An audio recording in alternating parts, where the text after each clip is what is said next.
Welcome to Season 5 of the Lead with Coffee podcast, where we continue the journey into how you can change the culture in your business and your home through simple leadership practices. Grab a cup of coffee and get ready to join into today's conversation. Welcome back to Lead with Coffee. Can we have some fun today? We need to have some fun today. We need to have some fun today. So we want to talk about the adventures of the traveling Hawaii books. And it's funny because years ago, as we started our life together as a married couple, we went on a honeymoon to Hawaii. And I had been before, David had not, but I had not been to Kauai. And a friend of David's said, you have to get this guidebook that shows you all the places to go and mile markers of where to go for these secret hidden gems on the island, and everything from activities to food to beaches. And so we took this guidebook with us on our honeymoon 11 years ago, and since then it has made maybe 10 trips to Kauai with friends and family members and us. And the fun thing about it is everybody puts the date that they went to that particular location in the book. And, you know, whether they like put an asterisk by it or like awesome beach or good snorkeling. And it has just become this way that we get to share the adventure together, even though we're taking individual trips. Yeah, shout out to Kevin Loomis for turning us on to that. And the cool thing is, so each island has its own book. Yeah. And so we own 3 books now because we've been to 3 of the islands. And, you know, the reason we decided to do a podcast on this is because our neighbors next door left for Maui 2 days ago, and they hadn't been in years and years and years. So I was trying to explain things of places to go, things to do. And Sarah's like, well, what about the book?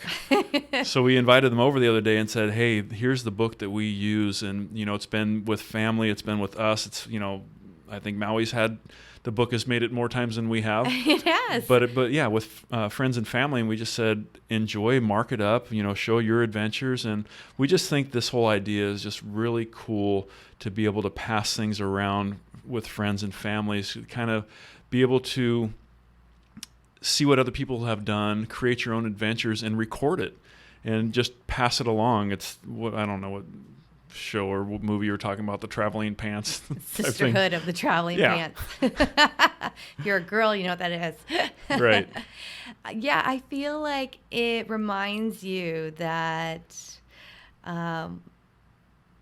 the world can feel so big, but yet we can make it really intimate in small ways as we build relationships with people. And this book lets people get a glimpse into your adventures, and you get a glimpse into theirs, and it creates some commonality when they come home and they're like, oh my gosh, you said go to Big Beach and it was crazy surf and you were not kidding, you could die out there, but it was so fun, right? Or the snorkeling spot was hit or miss for us. And so yeah, I think that the book is really the symbolism for the journey that everyone's on as they go on vacation, and everyone's so unique. Some people really need structure, right? We just talked about this, about our Hawaii trip, the podcast just about 4 or 5 ago, about David's birthday and planning versus not planning, what vacation can look like. And everyone's unique. And when they came over on Saturday night, they were, you know, we have 3 dinners planned. We don't have too many activities. And so this is a great way for them to really explore the islands through, I mean, it's like the secret gem book. I mean, it's so fun to know that if you stop at mile marker 52, that the banana bread and lemonade guy most likely is there on Saturdays, and it's worth the stop. We know, like we marked it up, right? But it's fun to get the book, and so again, if you're looking for, I'm going to tell you what it is now: The Ultimate Guide to Kauai, Maui Revealed, and the Big Island Revealed. And one day we'll get to Oahu together, and we'll decide if it deserves its own book, right? Versus just the city. But so we used the book a lot when we went to Maui for the road to Hana, and man, that is truly the quote, that it's the journey, not the destination, because one, there's so many beautiful destinations on the road to Hana that you can get lost on, but the journey is long. Right. And it tells you in the book, like, start at 5 a.m. if you're going to go there. And so that's what we told him. We joke that the road to Hana is called Divorce Highway because if you're not mentally prepared to go spend like 12 hours on one-way traffic, that's life or death most of the time. Right? Well, yeah, what they don't say, typically this book does, but if you don't start early, you get there. And Hana is not the destination, right? Because once you get there, you got another 4 to 5 hours driving back, right? Which is a whole other journey. And we've actually never driven back on Hana. We've looped the rest of the island, which is completely. The part out of Hana is pretty sketchy. But yeah. No, it's really, really it's not sketchy. Pretty. It's really bad. The guardrails on the edge of the one-lane road are gone. They're rusted away because they're so old. So you literally could fall into the ocean if you're not paying attention in your rental car. And then it gets a little boring after that. A lot of long just road. I mean, it's always beautiful. It's Hawaii, but what I took away from this and why this to me I thought was such a fun idea to share is just having these conversations with people. This book brought neighbors together to talk about, we were talking over the fence about, adventures and that type of thing. But discussing this book brought them into our house to have a more in-depth conversation to get to know people better. And it's just funny, whether it be family, friends, or whatever, we've talked about when we go on vacation, typically to Hawaii, we don't plan a lot. We have a lot of time to adventure and just kind of find things out and figure it out each day, where other friends have every day planned out. And then the quote I just got from somebody was, man, I need a vacation from my vacation because we overplanned everything. Yeah. And we don't want to come back from vacation like that, which is why we're a little more loose and, with our schedule and just kind of enjoy it and really take this book. And it's great for the flight over. It's great for the evenings where you can hey, let's try this tomorrow. Yeah. So it just, not only is it a great conversation piece to get to know people better, but you've also opened that up. So when they come back, you can sit down over, dinner or a drink and just talk about the adventures that they had. Right. So that, and it's funny because the neighbors on the other side just got back from Kauai. We're Hawaii Street. We're Hawaii Street, and I didn't even think about loaning the book, but it could have been a different experience. And the husband said, "Oh, I like Maui much better," and the wife said, "Oh, Kauai is the greatest." It's just so funny. But having these adventures and sharing a book like this just allows you. It's a conversation piece. It really is. Not only are you sharing adventures while you're there, but it's a great conversation piece to get to know people better. Yeah, you're sharing journeys together. And it's kind of like, in a way, you are traveling together because they can go oh, David and Sarah were here in 2012 and they loved this place. And now we're here in 2022 and it's gorgeous. And it's still as good as what they said in 2012. And it's kind of like... it's a tangible thing in a world that's not tangible anymore. I mean, you could look it up on your phone. You can go on YouTube and watch all the videos, and you can do the audio guides while you're driving around the island. But there's something about, holding something that someone else has journeyed with. Yeah. And I feel like that's what's fun about the book is that there's this story behind it. 10 plus years for Kauai, 9 years for Maui. The Big Island is newer on our adventures. We've only had that book for about 4 years, and no one else has marked in it yet. So it's also fun to see where people go and, where you have influence. Most people are very intrigued about the Big Island, but they're not following just yet. But even Kauai is such a small island, and our favorite spot is Hanalei, and most people haven't even gone over there. And it's whoa, what are you doing on this island? But I think that is just part of, again, having something tangible and to know that I'm going to learn, I'm going to mark in it, I'm going to have fun with it, and really share my journey with the next person. I just think there's so much beauty in that, in a world that's all technology, to actually carry a book. And they were so excited to get it. And it Yeah. wasn't about the book. It was just about the expression that we were saying, like, here's our journey, mark it up with your journey. And when you come home, we'll connect even more. Like you said, of like building relationship with neighbors.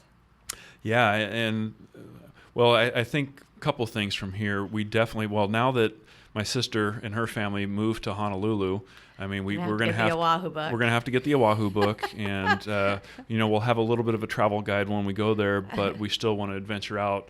And there are 8 full islands. Most people know 7. There's 8 full islands, so it just says that we have to continue sharing adventures.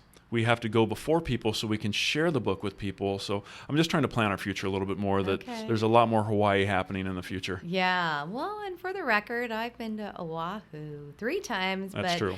Pre-David. So every journey is new now that we're together, right? It doesn't count when you were 17 with your girlfriends.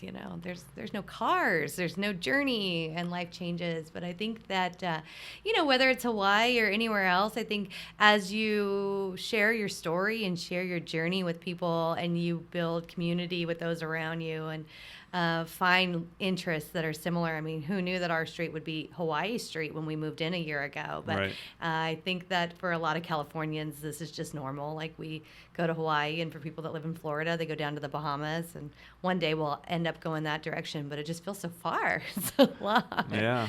I also think it's fun as you slow down and just enjoy the ride, and that's part of what a simple guidebook like this can do, because you're really reading about all the beaches. And we took it with us to the Big Island, and I would sit on the beach and we would go, okay, like, I see this beach when I'm driving by it. And then we get over there, it's like, that's not it. The shape of it from the air or whatnot. And the kids got all into it. Let me see the book. Give me the book, right? And eventually they'll be going to Hawaii on their own one day, and they'll be like, give me the book. I need the book. It's just a part of the culture now, right? Yeah. I think it's just fun. It's a unique gift that Kevin gave us years and years and years ago, and something they probably use on their trips still. Right. But, I think figure out what it is that you have a passion for, and share it with others, and see if there's a story in there that you can intertwine to just build your relationship even deeper. Yeah, and we're saying sharing adventures, and we're talking about the traveling book, and that's a huge part of it. But I even think that, it's finding things in common, common ground to connect with other people. I mean, that's the whole idea here. It's what can we do to connect on a different level with other humans, and whether that's neighbors or coworkers or whatever. But, having this flower field in our backyard has also been a great conversation piece to get to know our neighbors. And people are noticing and slowing down, because you can see it from the front yard.